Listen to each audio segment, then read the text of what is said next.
আলহামদুলিল্লাহ, স্বাস্থ্যসম্মত উপায়ে নিজের হাতে ঘরোয়া উপকরণে বানানো চানাচুর শুধু টেস্টি না, এতে থাকে ভালোবাসার ছোঁয়া। দোকানের মতো ক্রাঞ্চি আর মজাদার এই চানাচুর যে কারো মন জয় করে নেবে। বিশ্বাস করুন, একবার বানিয়ে দেখুন।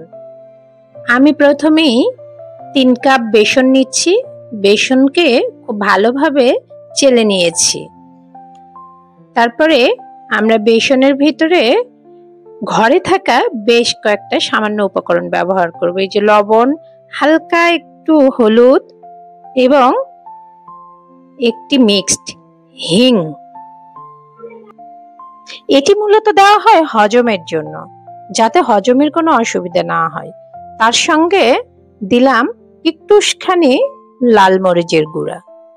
এবার আমরা খুব ভালোভাবে নরমাল পানি দিয়ে মিশ্রণটি তৈরি করে নিব। একটু একটু করে পানি দিব আর তৈরি করে নিব। খুবই সুন্দর করে মেখে নিতে হবে এবং মথে নিতে হবে। ময়রাদের মতো মথে নিতে হবে। এটা একটু কষ্ট, বারবার হাতটা আটকে যাবে, কিন্তু খুব ভালোভাবে ফেটে নিতে হবে, মথে নিতে হবে। আপনি দেখবেন যত মথে নিবেন চানাচুরটা তত ক্রিস্পি হবে, মজা হবে, একদম ওই যে বেকারি স্টাইলের। কিন্তু আমাদেরটা স্বাস্থ্যসম্মত, ঘরে তৈরি, ঘরোয়া উপকরণ সবকিছু।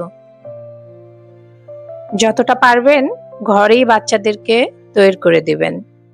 আমি দেখুন আপনাদেরকে অনেকক্ষণ দেখাইলাম, একদম পারফেক্ট ভাবে মথে নেওয়া দেখাইলাম।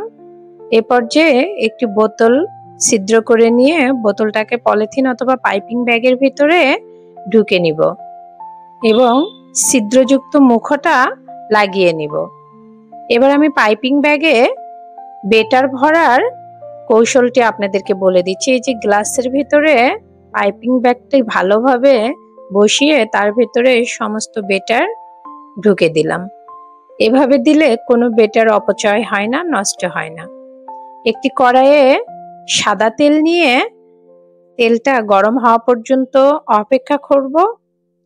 তারপরে আমরা চানাচুরের এই যে একটু টেস্ট করার জন্য প্রথমে দেখে নেব লবণ, ঝাল সবকিছু ঠিক আছে কিনা। তারপরে আমরা দিয়ে দিব। এভাবে এভাবে একটু একটু করে চানাচুর ভেজে নিব।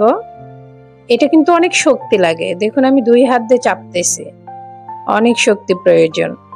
আর বেশি বড় করলে, ছিদ্র করলে চানাচুরটা ভালো আসবে না খেতে। এভাবে করে নিবেন, দেখবেন চানাচুর এত মজা। আমি বানাচ্ছি, অলরেডি আমার ছেলে খেয়ে শেষ দিচ্ছে। খুবই মজা হয় এভাবে চানাচুর বানালে ঘরোয়া উপকরণে। এবং চেষ্টা করবেন হিংটা দেওয়ার জন্য। হিংটা দিলে হজমের আর কোনো সমস্যা হয় না। আর বাসায় ভাজা চানাচুর তো কারোই সমস্যা হওয়ার কথা না। আমার ছেলের তো বাহিরের চানাচুর খেলেই সমস্যা হয়, ইনশাল্লাহ আমার তৈরি চানাচুর খেলে সমস্যা হয় না। এবার এই যে আমাদের ছাঁকনি দিয়ে বড় বড়, এই ছাঁকনিটা সবার বাসাতেই আছে, বড় বড় চানাচুর ভেজে নিলাম মোটা মোটা। একটু মোটা চিকন মিশ্রিত থাকলে চানাচুর গুলো দেখতে ভালো লাগে। তারপরে আমি বেশ কিছুটা চিড়া ভেজে নিব, 2 মুঠের মতো চিড়া ওই তেলের ভিতরেই ভেজে তুলব। এ পর্যায়ে চীনা বাদাম দিব ওই তেলেই। আমরা চীনা বাদামটা সুন্দরভাবে ফ্রাই করে নিব।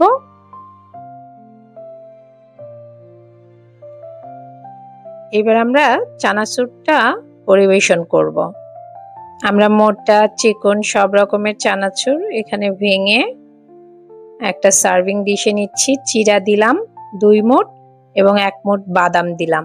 তার সাথে সামান্য একটু বিট লবণ দিলাম, হালকা একটু বিট লবণ।